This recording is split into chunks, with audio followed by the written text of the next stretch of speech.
morning, everyone. Thank you for joining today's webinar with our esteemed co-host today. He is the author of the Build to Rent Playbook, the Passive Income Playbook, and he's also the best-selling author of the Family Board Meeting. Jim, how are you doing today? Good, Alvin. Good to see you again. Good. So we had an original webinar, and there was so much content there. There was so much meat and potatoes in that first meeting that we said, hey, there's too much to talk about to fill it all in one. Let's go ahead and do another one. And so the first one was talking about the mindset, the wanting to live a legendary lifestyle, provide a great, lifestyle for your family, build long-term wealth. And this one's going to be actually very tactical. We're going to spend a lot of time talking about the case studies we've had, some proven history we've had actually helping investors accomplish their dreams and goals. We're going to talk a lot about the opportunities we currently have with regards to the inventory that we have available. And we're going to dive deep into the regions that we have new builds going up in and the methodology behind them as to why we picked those regions. I do want to get a second just to highlight your books a little bit. So you wrote two books, both kind of with the same theme of living a legendary life. Jim, can you give us kind of a high-level overview as to why you wrote those books and what you hope your readers will get out of them? Yeah, the first book, which I honestly didn't even want to write, was just about how do real estate investors make sure that they have a successful family life and not just a successful business, because I've seen it go both ways, and I was pretty scared that I could be a success in business and a failure at home. And I really didn't want that. And so that's really what the family board meeting is all about. How do entrepreneurs and investors succeed at home while they're building a business? And we never expected that book to go anywhere, but here we are, 12 years later, and it was a #1 Wall Street Journal bestseller. That's not what we expected. I don't think it's because I was a good writer. I think it's because it's such an important subject to so many. And once we had that success with the first book, people started to say, well, tell me more about how did you really hit your stride in real estate and create, what I call legendary family life, which only means all the things I couldn't afford to do as a kid, I can do with my family now. That's what it meant to me. And I said, well, that was all our real estate investing, specifically build to rent. And so that, for our publishers, said, well, that has to be your next book. So it still has the family theme, but it gets really into our principles, our mindset, and also the mistakes we've made.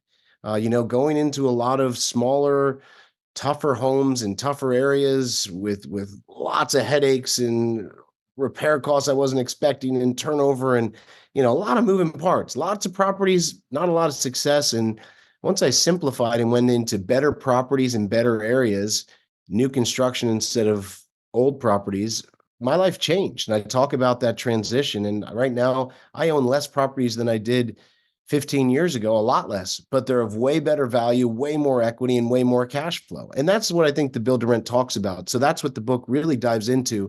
And not only in my story and my wife's story, but also a lot of our clients' stories of how did Build to Rent really, set them on that track of having an income that they could have, whether they worked or not, do the things that they wanted to do, and, hopefully create generational wealth. Yeah, that's such so well said. A lot of times investors talk about like door count and they talk about this, oh, I own this many properties. It's like, hey, translate that for me. What does it actually mean to you? Like, walk me through it. Well, when I back in my day, Alvin, I'm a little bit older than you. I just hit 50. And when in my early 20s, it was the 100 house club. Once you got 100 houses, well, you're sitting pretty. That's it. I mean, life is just woo. People going, gosh, 100 houses, that's crazy. Well, I actually got to about double that. And I had more headaches than when I had started. I was, running around fixing this, fixing that. And what I had forgotten, Alvin, it's not the amount of properties, it's the quality of the properties and the results that the properties yield for you. You can be running around and paying Peter to robbing Paul to pay Peter, and this one goes good and this one goes bad. And that's what I had with old fixer-uppers in not great areas. And that's what I was taught to do. And yeah, it got me my initial wealth, but I was bankrupt on time. I was absolutely bankrupt on time. So, about 10, 12 years ago, I really cleared the slate. I sold down a lot of properties and started this now build to rent venture to go into better properties, not only for myself, but my clients. And new construction was a new thing. But what I found is the door count, Alvin, is not as important as the results that each door produces. You can do a lot more with one good property than you can 10 bad properties. And ask me how I know. So, that's why I'm such a proponent of this new model that, we work together on. Yeah. So on the last presentation, we talked a lot about your background, your legendary story, donated a kidney to your father. You got to know your roots by traveling back to Ireland, correct? Yeah. Um, Yep.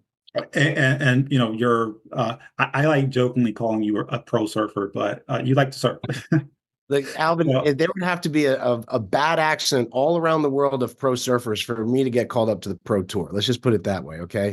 yeah, a lot of shark attacks. I do want to kind of highlight some of the things that I think I'm actually living out legendary life as well. I didn't donate a kidney. I'm not a pro surfer, but I spend a lot of time with my family. My family's active. We're on the road. We're traveling all the time. Our calendar is filled with different activities that we're doing, and I enjoy it. Right. So I also coach both my kids' basketball teams, which is super fun. And every winter, we're gone for a week. Every spring break, we're gone for a week. We're doing as many activities as we can possibly do, including bike riding, ice skating, soccer, basketball, and we're all involved with it as a family unit. Uh, and then separately, what my favorite thing to do is actually just to travel with my wife. One of my biggest joys is what we met in college, and we like just traveling. We go to New York, we do a bunch of things, and we just like being together for a long period of time and having different unique adventures. So over the years, we've been to a lot of different countries. This year alone, we went to Colombia, Brazil, Uruguay, Argentina, France, Spain, and the Bahamas. That's just this year alone. And then next year, we're planning a couple more trips. We're planning to go to Japan, Greece, Italy, and eventually back to Argentina. Argentina, by the way, is one of the most underrated countries you can possibly imagine. Wow. The culture, the beef, the wine, just the quality of people. It's actually a better version of Paris, if you can believe it, Wow. because of the architecture. And it actually has a lot of heavy Italian heritage still there. But we like traveling, and we plan a year ahead of time. That's how we roll. And I like to be able to have the funds and the time to be able to do so. You can't do it with just one or the other. You have to have both. And my wife and I also like music. We're Dominican. We like to go to different places. And actually, about 2 months ago, my wife and I were listening to some older music. And she said, "You know what? This artist is one of my favorite artists.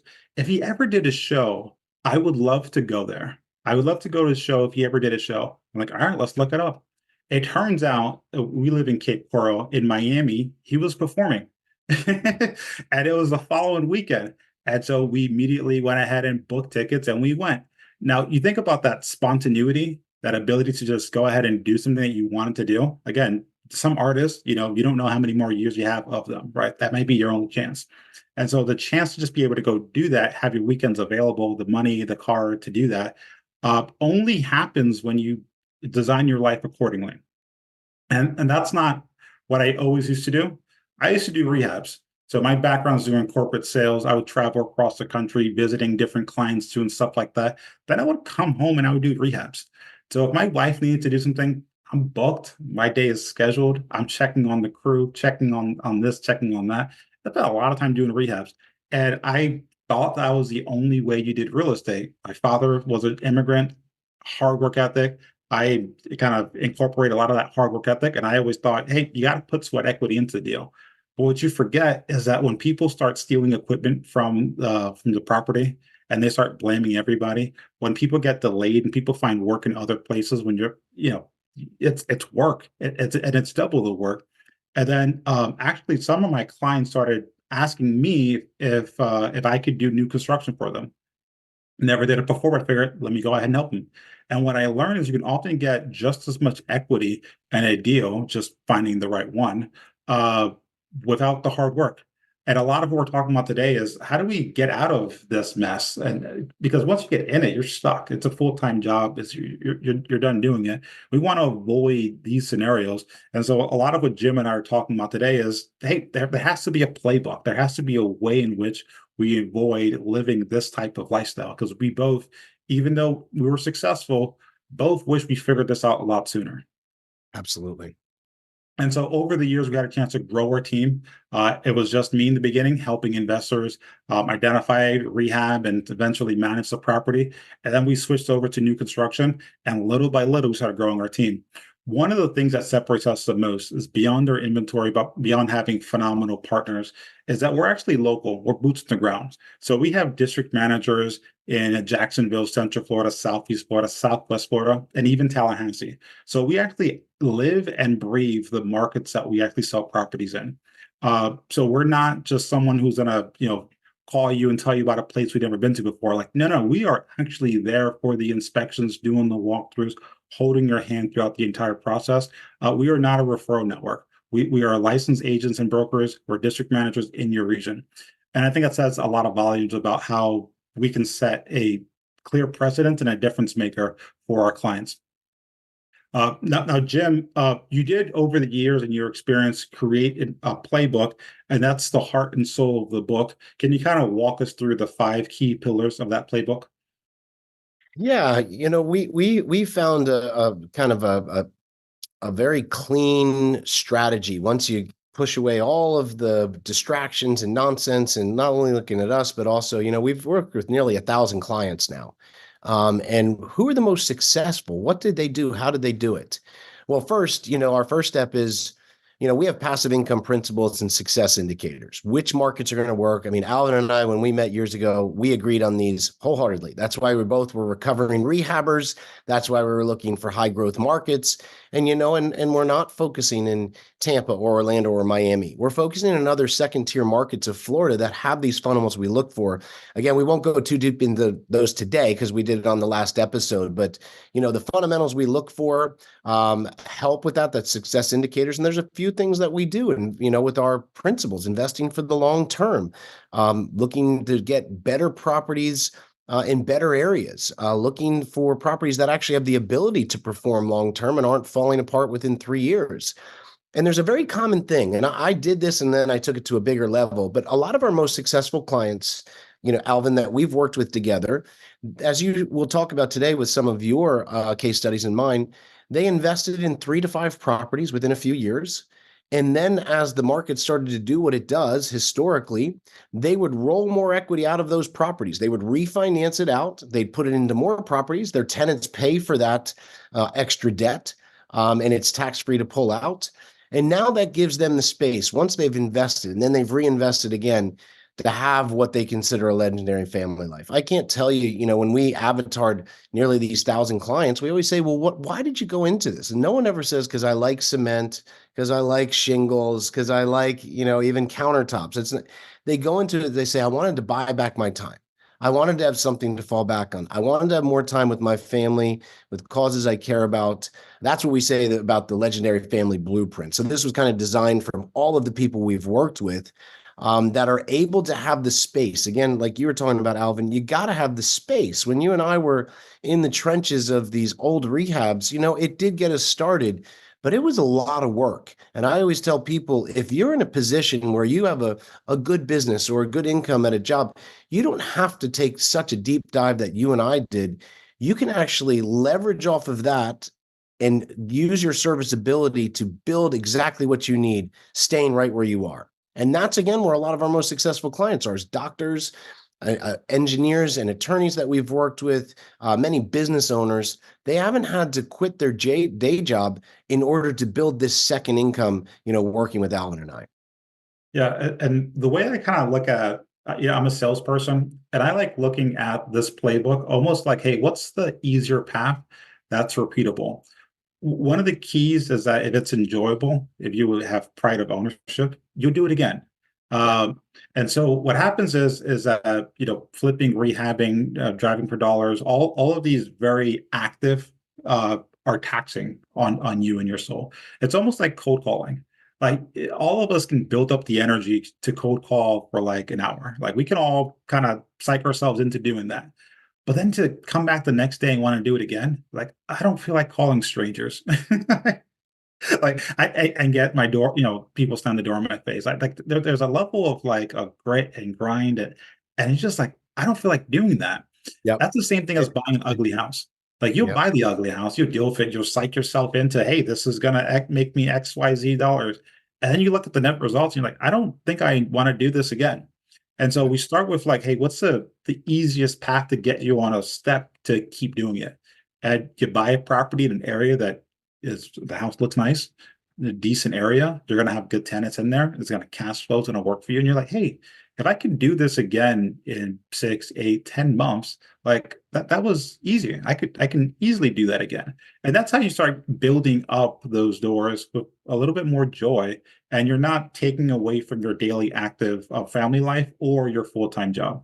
Exactly. And Alvin, I just want to add to, I know we did this last time. Anyone that emails you their personal address, I will make sure that we send them a free copy of the book. It is a best-selling book.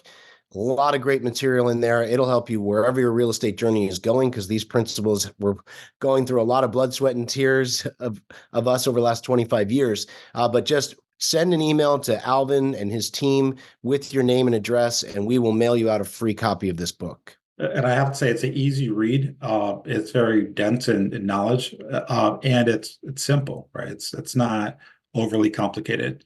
So very generous offer. Thank you for that. Good. Well, so Alvin, I know in our conversation, we decided years ago when we really started this build and rent, there are three things that we need to do for our clients in order to provide the service where our goal is to build a successful portfolio that they can lean on, in a few short years, and for retirement and for generational wealth, without creating a second or third job. Our guardrails are really, if we're doing our job, they shouldn't be spending more than 2 hours a month overseeing their portfolio. That's our goal, to produce that equity growth and cash flow to make that happen. And there's three things we have to do to make that happen. We need to be able to find the deals, the land, where are things going in growth directions. We need to understand that, position ourselves, know how to build it, find that deal. And then once people are interested, we need to know how to finance the deal. And I know we'll talk about that today. If there's anything that's one of the most important things I've found in real estate, it is the financing. Financing is what separates us, I believe, from being a way better investment than the stock market. You buy $100,000 worth of stock, you normally need $100,000. You need $25,000 for a $100,000 house. And that's what financing does. But again, interest rates are a very sensitive thing and a make or break. So we knew that we had to actually find financing as well, which we'll talk about our in-house financing that we do with Alvin's Build to Rent team. But you got to be able to finance the deal. And then third, you need to be able to manage the deal. I mean, I came from investing days out in California and moved to Florida, and that's why a lot of California investors followed me there, but they didn't want to move to Florida. I love Florida. They didn't want to move, but we need to be able to manage the deal. They're not going to manage the deal from 3,000 miles away. Someone needs to be able to manage the deal. So what a true build to rent system does is help find the right properties, build them the right way, get them financed for you, and manage them long-term so it can deliver the promises that we all seek. And that's what Southern Impression Homes does in unison with Build to Rent. Now, we wanted to go over a couple of case studies.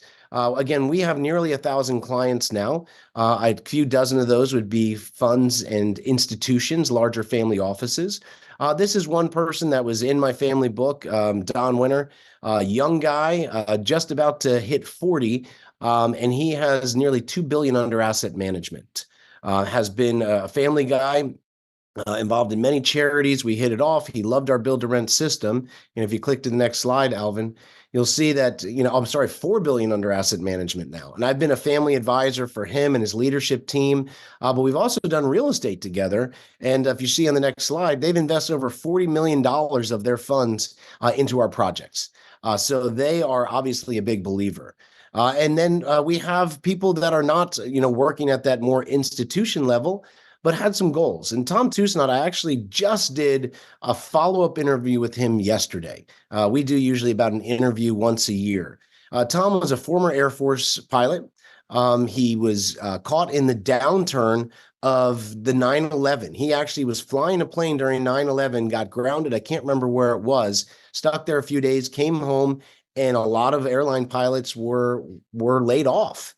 So Tom went into the mortgage business, did pretty well, but he had some goals. He came to me about 7 years ago and said, I want to retire and be able to be with my wife. Now, Alvin, this couple has a lot in common with me and my father. The reason we hit it off is Tom said, I heard you had a kidney donation with your father. Can you tell me about it? My wife needs one. So we went into all sorts of personal things. I was able to refer him to some people at the Mayo. And Tom went off pretty strong. He bought about, I think he has about 12 doors with us. It started with this simple one, Punta Gorda, Florida. $88,000 investment. You know, started at 314. And that thing is now worth 519. You know, and it's been an excellent investment. The rents have grown over $1,000. And if you click to the next slide, you'll see that he went into more properties, mixture of single families, duplexes. The end result right now, clicking to the next slide, Alvin, he's sitting at over $1 million in equity. The cash flow from his properties is almost $12,000 a month. And he said, man, Jim, I want it boring. I told you no fixer-uppers, no short-term rentals. I don't want to be that involved. I need something boring. I want to be able to fly my plane. That's his hobby, flying planes. I want to be with my wife for the kidney donation. And if you go to the next page, this was pretty exciting. So him and I are friends on Facebook. I was adopting my 5th child. And Tom checked in because he follows me on Facebook. How was the adoption? I said, it was great. You know, thanks for checking in. And then he said, look, I retired from Fairway Mortgage. You guys played a big part in that. You know, we shared this with all of our company and we were so excited because everyone knows Tom that he had this goal. Let me retire, be with my wife and keep flying my plane. Now here he is in his plane and he says, Alvin, his small private plane that he flies, the last rental he bought, that final rental, he only bought it to pay for the plane payments. And so that's why he said he has that extra one. So this is a great story. We love to see things like this happening and Tom doing what he loves, not being in the trenches of a rehab like you and I used to be. If you look at the next one, you know, Amina Goodwin, she is a young, successful doctor in New York, you know, back up from where Alvin and I are from. She doesn't want to retire. She loves what she does, but she has a young family. And she said, Jim, I want to supplement my income. You know, like Alvin's family, she came from you know, not the Dominican, but the Bahamas. She said, I want to have the American dream. I'm going to start to invest in real estate. I always wanted to be a doctor, but I want to be able to sell my practice one day and have something to lean on. Amina went into 3 different properties. And then into additional property and in quad. And if you look at this next slide, Alvin, you'll see right now, she is sitting at almost $6,000 a month cash flow. And she is nowhere close to retirement now. And the wind is at her back now. The cycles have continued. Her equity is going up, and you can look at this. And this slide is about a year old. So if you click to this next one, we need to update this because I'm pretty sure she's at about over 900,000 in equity. So that's a great position for a young doctor who, yes, she has a successful practice, but she might not always want to be in the grind. She wants to travel with her family. She goes back to her roots and to our country, something I love to do. And she has a confidence that if anything ever happened to her medical career or to her practice, she's got something to lean on, which I love.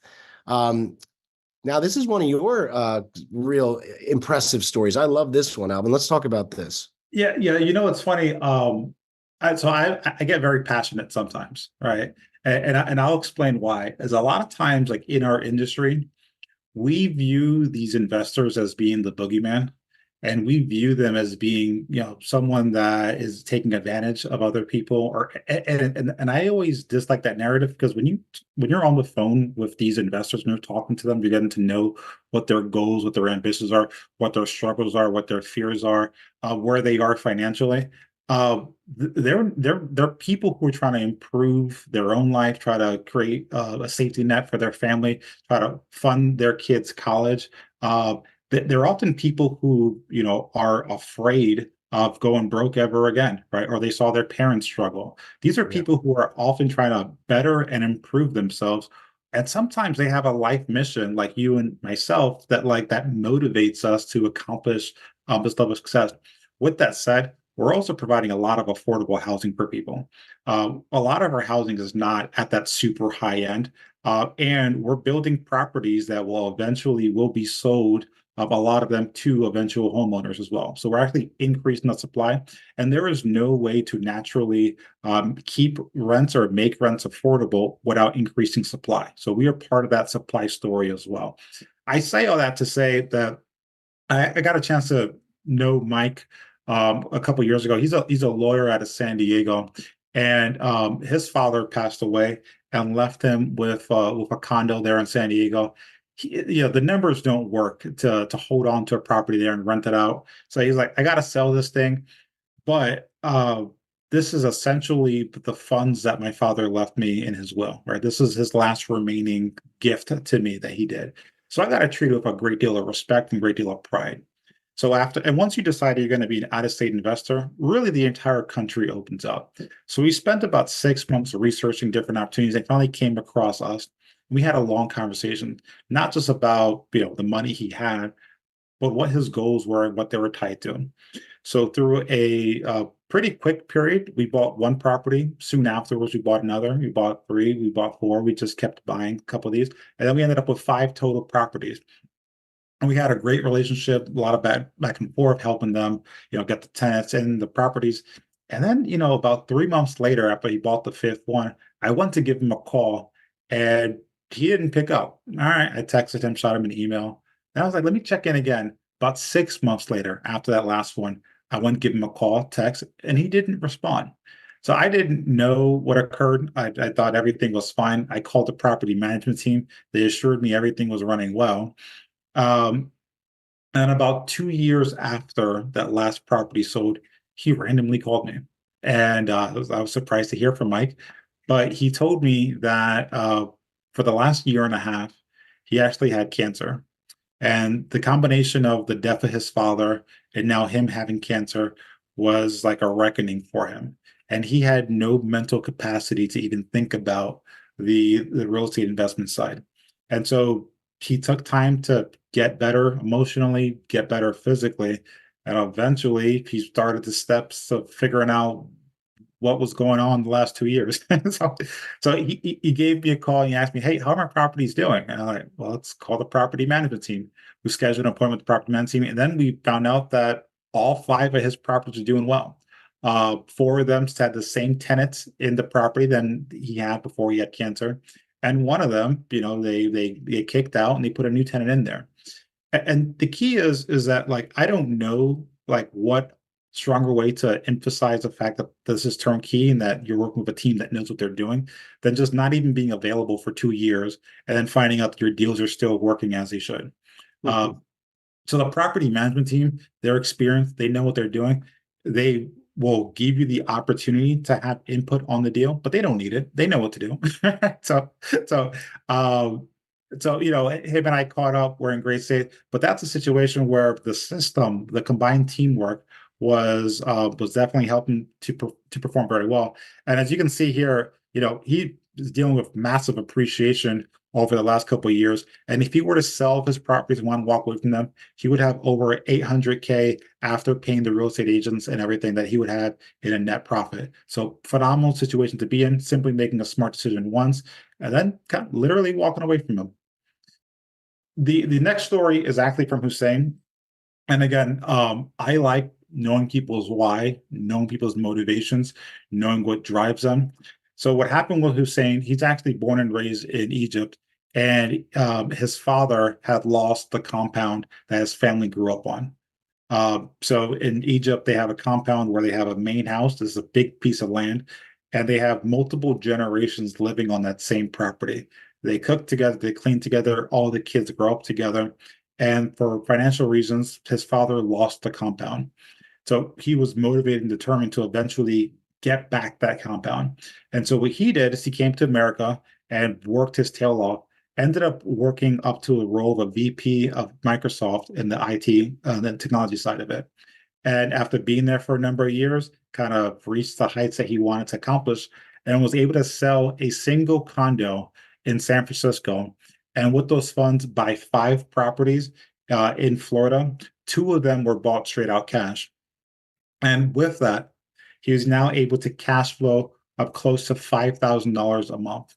Now, $5,000 a month for most of us is our retirement number. Or you're getting very close to that number. In Egypt, you're rich. In Egypt, you're doing very well for yourself. So he was able to go back and actually buy a compound, and he's in the process of now rebuilding the compound that his father once had for them. So now he's going to have multiple generational housing all in that one place. And that was his motivating factor. And all of these deals are going to be managed with him in another country. And again, we have internet, we have, emails. There's no need for him to physically be here for a lot of those things. The property management team handles all that for him. And so again, I'm huge into the why, huge into the motivation. Whenever we can help someone accomplish their goal and complete their why, I'm internally extremely satisfied. And it's the reason why we do this.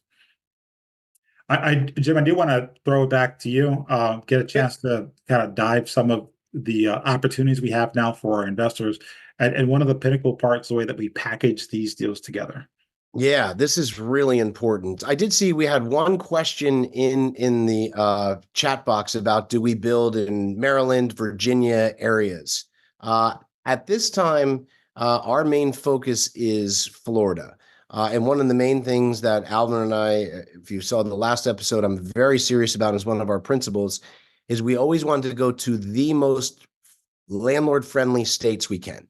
If we're responsible for people who are investing in rental property, and one of the big parts is being able to collect rent, we want to go where the landlord laws are the most friendly, and we have the best odds of doing that. Florida right now is where we focus. I don't know if you have anything to add on that, Alvin. Beautiful areas, Maryland, Virginia, but not where we focus. Not only because of we like the landlord laws better in Florida, but also the growth patterns of Florida.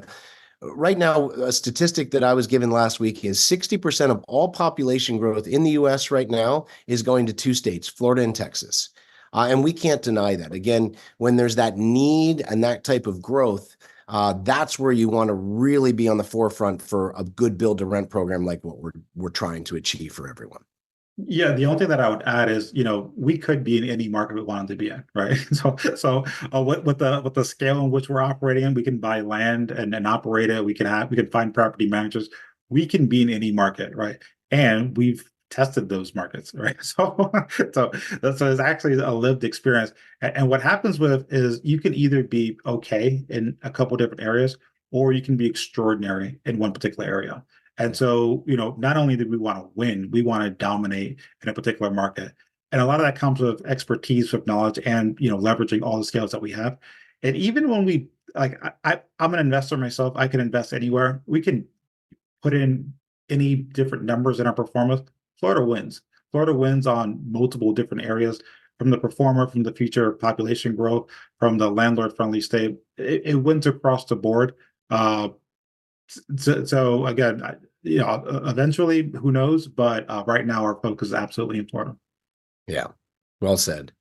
Well, good guys. One of the most important things to getting a successful property investment that starts to go off on the right way. You want in the right area, with the right condition, with the right management, and you got to look at the numbers. You got to have numbers. And right now, we don't really have a pricing problem in the markets that Alvin and I focus on. There's other markets in the U.S. Yeah, they've gone up, too much, and just the fundamentals are pretty out of line. But really, in Florida, the markets we focus on, and a lot of other key markets that we believe in, it's the interest rate. The interest rates have gone up so quick. We're at a 24-year high. So literally, that young man who started 24 and a half years ago, I was dealing with those highest interest rates again when I started. So if you're feeling that right now, I was there. That's how I started. In fact, I don't know if I told you this, Alvin, my first deal, a three-family home in Lompoc, California, my interest rate, because I was a new investor,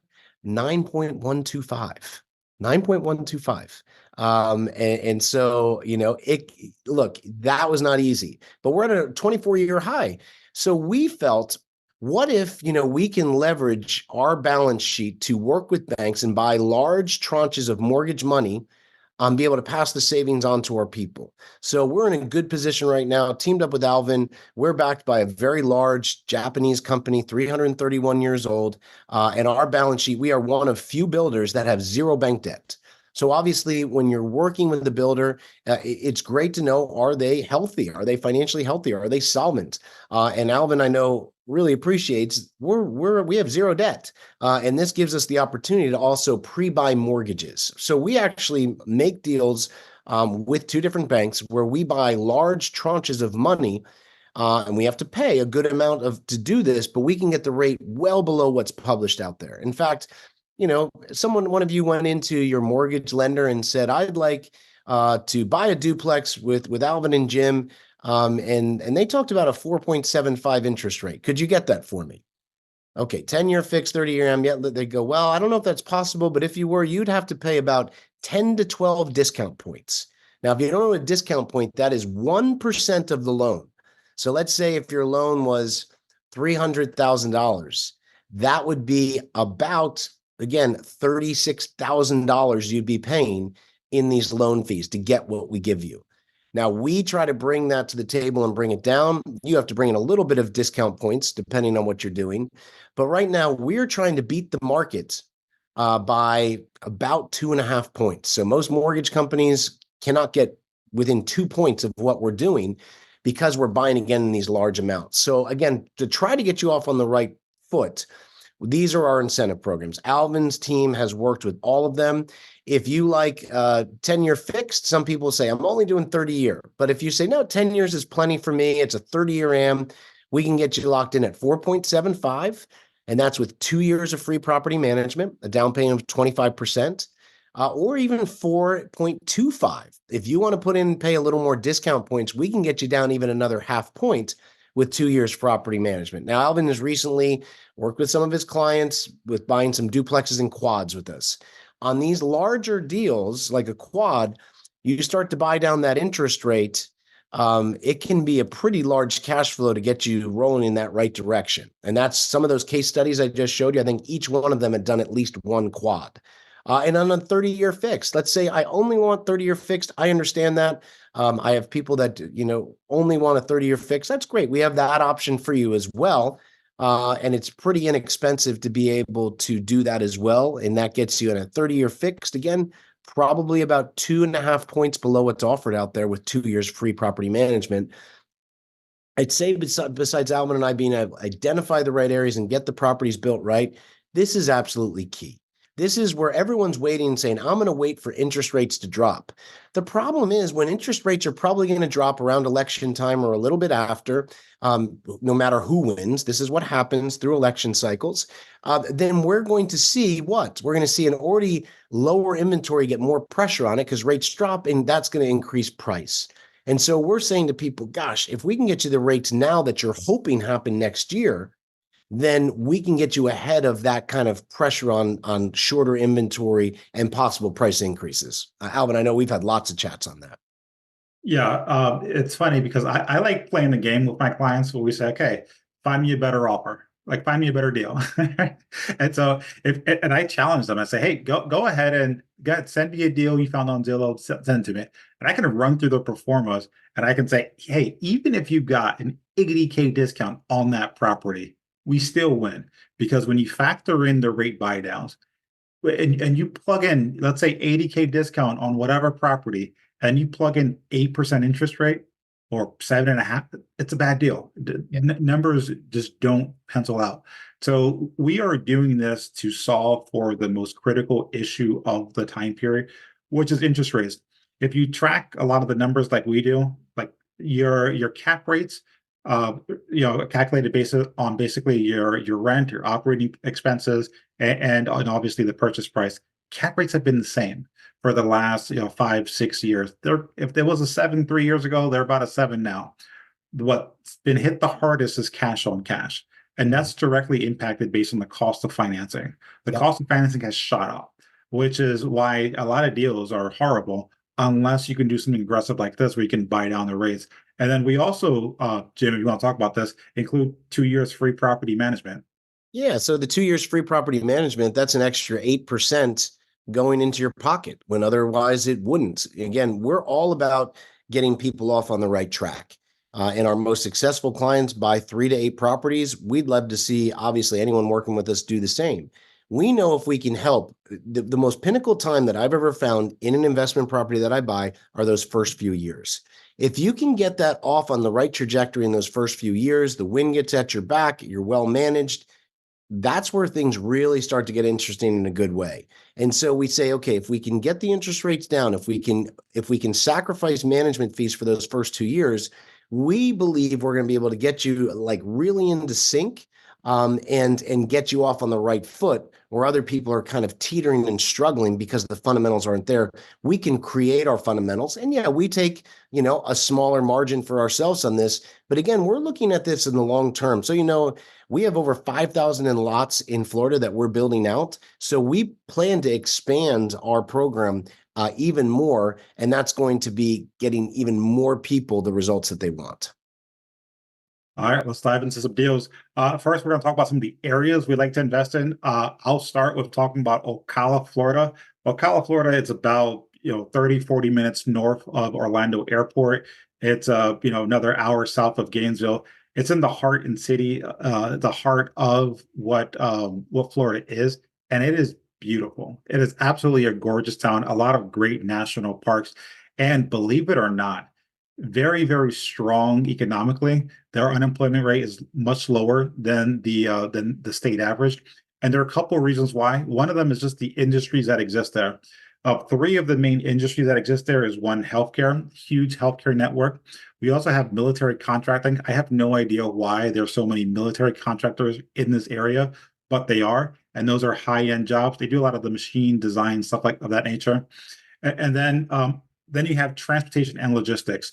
And I'll harp on that one for a little bit. So in Florida, you have two main corridors of bringing goods to the rest of the state. The first is 95, which hugs the eastern part of Florida. The second is 75. And so the great thing about 75 is it comes from the center of the country and makes its way down the center of the state. From Ocala, it now branches off so you can reach all the other corners of the state of Florida. So if you need to go to the East Coast, including West Palm, Jupiter, and further south there, you can start from 75 and branch off from there. If you need to hit Orlando, you go 75 and branch off from there. You need to go to Tampa, Cape Coral, Naples, you go to 75, and when you hit Ocala, you branch off from there. So a lot of logistical companies have realized this is a great place to have these large distribution centers located here. So some of the major ones include Publix, Walmart, it includes Amazon. It includes Home Depot. A lot of these goods are being transported through or to Ocala, redistributed from there to meet a lot of the regions. Now, one of the good things is when we talk to investors, we also want to learn about their fears, their concerns. Ocala does extremely well with the type of industries it has because they're all going to do well regardless of what's happening in the economy. Healthcare, military, and transportation all does well regardless of the economy. The other thing that's great about Ocala is that the rental rates are extremely low. It's affordable, right? We're not chasing really high rental rate. It's actually very affordable, and we're able to get them. Do you have anything else to add to the Ocala area and why it's such a great market? Yeah, it has that great lifestyle that people can afford. There's lots of amenities there. I mean, it's beautiful horse country, second only to areas of Kentucky from what I've heard. Now, the equestrian center, which you have at the lower, is a $1 billion project recently put in, and it is stunning. I mean, you don't know how much money goes into horses until you go there. My business partner owns horses with his wife, so I know this is their hobby and passion, and they believe there's no better place in the world. But what branches off of that as well is just amenities for a good lifestyle there. And as you said, and you look at this, I always say, Alvin, it's hard to fall off the floor. And when you're still buying houses in the mid 200s in a fundamentally strong area with, a good lifestyle, safe, this is hard to find this type of pricing. And this is what you were talking about, Alvin. This is workforce housing. In fact, when we first went out to Ocala years ago and started building, 81% of all properties in Ocala at that time, Alvin, were owner-occupied. They were owner-occupied. So there was a large amount of owner-occupied people. The remaining 19% of properties out there, frankly, they were pretty crappy. It was a lot of old rental property that just hadn't been kept up. And when we started, you remember, when we started building out there, Alvin, it got a buzz. And that's why it's been one of our fastest areas to rent and also one of our best rental increase areas because there is such a desire for our type of housing. So I'm a big fan of Ocala. You look at these numbers too. I mean, you're starting off with a very affordable way to start your portfolio. All these numbers, that assumptions that we used, we can give you statistics on, and we actually do them lower, like exact rental growth rate at 4%. We've probably done triple that on average over the last 10 years, but we try to go very conservative on these numbers. But our goal, again, is to really hit that IRR, that internal rate of return. And right now, our history is showing at least a 22% IRR on the properties we've done the past 5 years and forward in Ocala. Yeah, and just to harp on that a little bit, people will say, "Hey, I'm going to put my money in the stock market."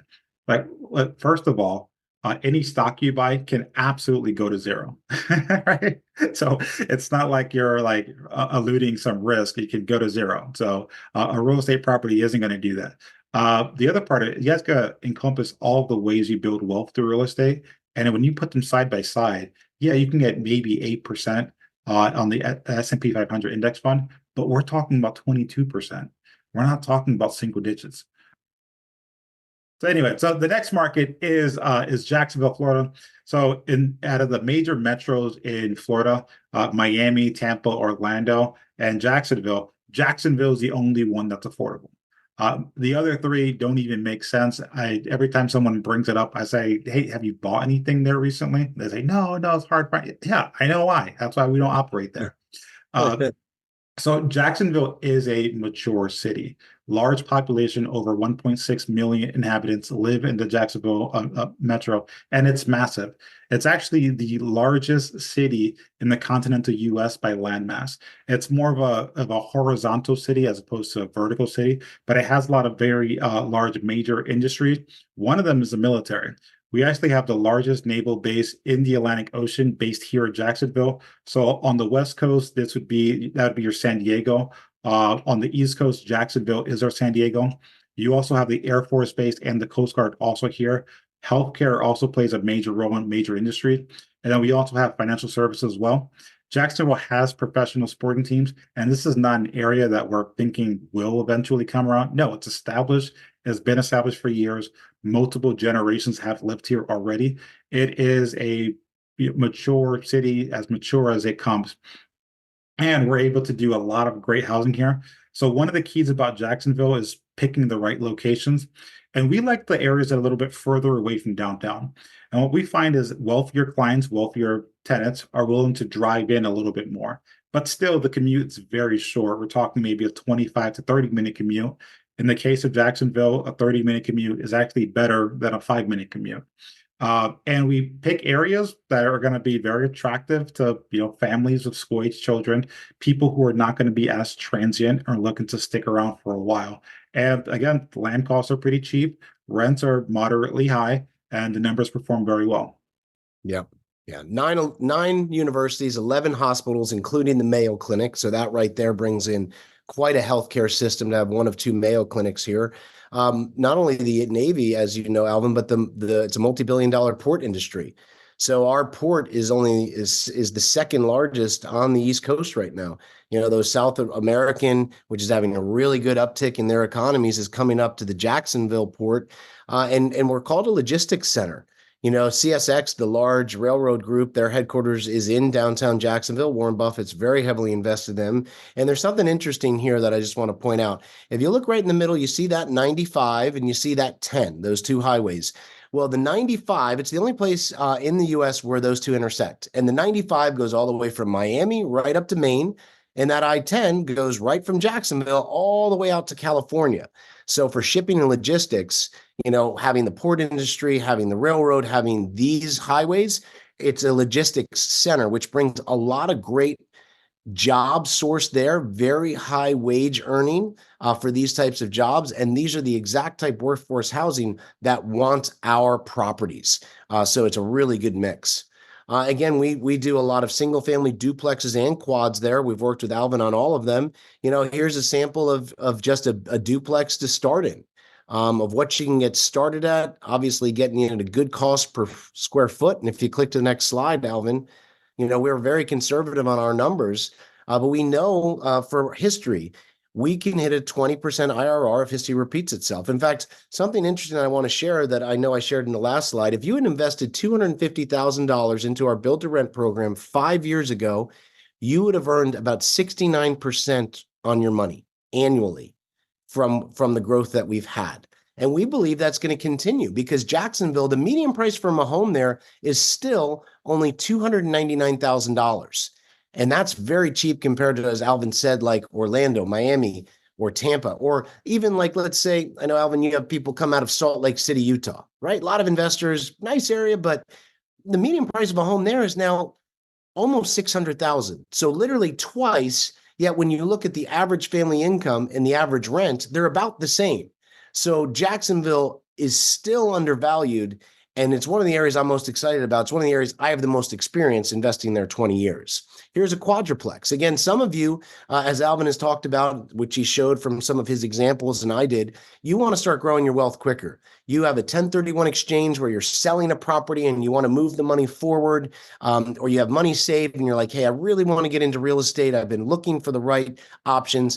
Quadruplexes are one of the things we're most proud of. You get 4 tenants under one roof. It's the closest thing to a commercial building without going commercial, because commercial financing, if you know anything about it right now, is terrible. It's very short term. It's very expensive. We can still get you residential financing with our in-house financing, buy that rate way down, and the cash flow on these are some of the strongest that we can produce. And there's not many quads out there. We're one of few builders that actually builds these, and these have been a very, very strong building block for many of the people we work with. I know probably, Alvin, can I say these are one of your favorites, or would that be wrong to say? Yeah, I would say absolutely, especially when you look at the option to do an owner-occupied loan, it becomes a no-brainer. It Yeah. becomes the best use of your capital. And you mentioned that no one builds quads. If they build them, they definitely don't sell them. Right? They're definitely holding on to those quads if they build them. Yes, you're right. And you click to the next slide, you'll see, we're hitting about a 10% cash on cash return right away in year one, and then a 25% IRR on a larger investment.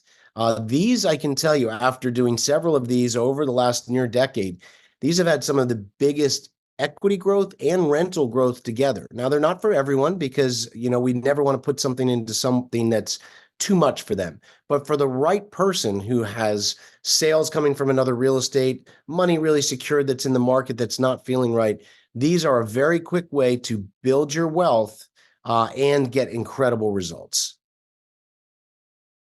So while we do have a few minutes left, I do want to harp on the other two markets that we are actively doing a lot of business in.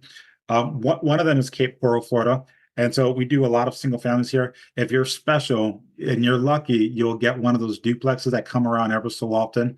But one of the things that we talk about other states sometimes, and we talk about like states like Texas. If you spend time in Texas, you'll learn that there is land everywhere, and land is not special in Texas. It is just not special, right? Everything is to proximity towards city center. That's or proximity to a highway. You're leaving to go somewhere else. Cape Coral is one of those markets where no, where you actually live is truly special. So we have more water canals than Venice. We have over 3,000 miles of navigable water channels. That's great for boating, for kayaking, for going out to open water for deep sea fishing, for island hopping. A lot of restaurants here have docks where you can park your boat and go out there for lunch. I've done it before. It's great. And so we're not selling those kind of rentals, but those are your neighbors. Those are people who are going to the same schools as your kids. And this is the kind of quality. This Cape Coral is absolutely an A-class community. And it's only going to get a lot more expensive. The growth is obvious. Current population is around 200,000, scheduled to reach 400,000 in the next 30 years. The growth is obvious here. There are already plans to have another major hospital here. The highways are already built up. So even though there is currently vacant lots, it's not like we're like hoping for Cape Coral to develop. It's already developed. It's actually on the map. So Cape Coral is currently the largest city in population and by size in Southwest Florida. It surpassed Fort Myers about 4 years ago. So it's a major metro. And what we're seeing is a lot of employers are actually relocating to this region because they're fighting to get top talent. And it's very difficult if you're a Connecticut-based company trying to get someone from Illinois to relocate to Connecticut. That's hard to do. But if you're based here in the Southwest Florida region and you're trying to get someone from Chicago to move down to Southwest Florida, well, if they're an executive type, they're about 5 years away from retiring anyway, and they're probably looking to move to Florida anyway. No brainer. If you're a new grad, like why would you want to stay in a cold winter area when you could be, 30 minutes to the beach? So a lot of companies are realizing this, and they're actually coming to this area. Some of those employers include Hertz, which is the number one largest car rental company in the world. Gartner, they're not headquartered here, but their largest sales office is located here. They're the world's largest IT research company. You also have Chico's, a New York-based fashion brand, and several others. And they're coming here because people want to move here anyway. So if you can get someone to relocate here, now you have a employee that's loyal to you, and it's likely to stick around a lot longer. Jim, what else can you add to this unique market? Look, supply and demand is so important. You know, that's one of our principles. And 2022, the Schillingers report said that Fort Myers was the fastest growing area in the country. I mean, you cannot, and that means people are coming there, businesses are coming there. And there's something interesting I know we've talked about. When we first started looking to go build down in Southwest Florida, because our main roots were Jacksonville, but then we grew into Ocala and into Southwest area, starting in Cape Coral. We got a report from the municipality, the local government there, that showed, and this was 2018, and this is well before the pandemic or any of that growth that came from it. They were saying they were 3 years behind on needed rental inventory at that time. So that we said, wow, I mean, that was a major, and we didn't know any of all this other stuff was coming with the extra growth that we weren't expecting. So they had such a deficit in needed workforce housing like we provide. We knew this was going to be our great market. Now, obviously, coupled with it, the lifestyle is beautiful. The amenities are great. People want to live there. I mean, like you said, Alvin, it would be really, really, really either crazy or expensive to get you and I to go from New Jersey and New York to Chicago opposed to Cape Coral. That's a lot easier sell for us. But we love the area. The fundamentals have been strong. The rentals have been, once you get into one of these properties, it has some of our longest tenancy as well. And that's important. I think our tenants are running an average of 3 years, and, longer tenants are better for the fundamentals of the investment. So I love this area as well. Yeah, absolutely. And fun fact, the number one destination of people leaving Chicago is Cape Coral. So Isn't that funny? yeah, they're all coming here, and you see Chicago pizza. Like people will ask on the Facebook groups, who's playing in the Chicago's game, right? So this is becoming like little Chicago, little by little. And then I also want to harp on the Port Charlotte region. We can tap into Northport and Punta Gorda here as well. And so one of the things that I love about Port Charlotte, it works well for single family, but it works phenomenally well for duplexes. And a big part of it is because of the land cost. In Cape Coral, a duplex lot would go for about 200,000. In Port Charlotte, close to like 48,000. Yet the rents are comparable to one another. The other thing that happens is that in a city like Port Charlotte, there isn't like a ton of apartment complexes. There isn't a lot of like large rental facilities that exist here in Port Charlotte. So if someone's looking to rent, they're either looking to rent out a single family house without a pool, maybe being 2,600, or they can rent out one of our duplexes for well below 2,100. So it ends up being there isn't a lot of competition. The only competition is they're all chasing the high end, and there's nothing that's more moderate and affordable for the everyday affordable, housing that our tenants are looking for. Yeah, Port Charlotte's been a great duplex spot, as you said, Alvin. Just phenomenal. One of the strongest numbers we've seen. We're also a big fan of Punta Gorda, which we build in as well. Yeah, absolutely. So, guys, we had a chance to kind of tease you a little bit. We went to our personal stories of rehabbing properties. We had a chance to go through some of our stories that our clients have had, some of the successes they had as well. But we definitely want you to be a little bit more proactive and schedule a call with us, get to know what we do. We want to get to know you a bit more. We had a chance to build a relationship. Now, the way that we operate is our average investor buys at least 4 properties from us. Last year, 80% of our inventory sold came from repeat buyers. So we're very much into giving a lot of information upfront, helping you understand the process. We sit with you. We're never going to try to rush you, try to force you to make a move. We're going to sit with you, get to know your situation, and help you find the right properties that help you meet your goal. The first step is to go to buildtorrent.com click on Get Full Inventory or schedule a call with one of our local district managers.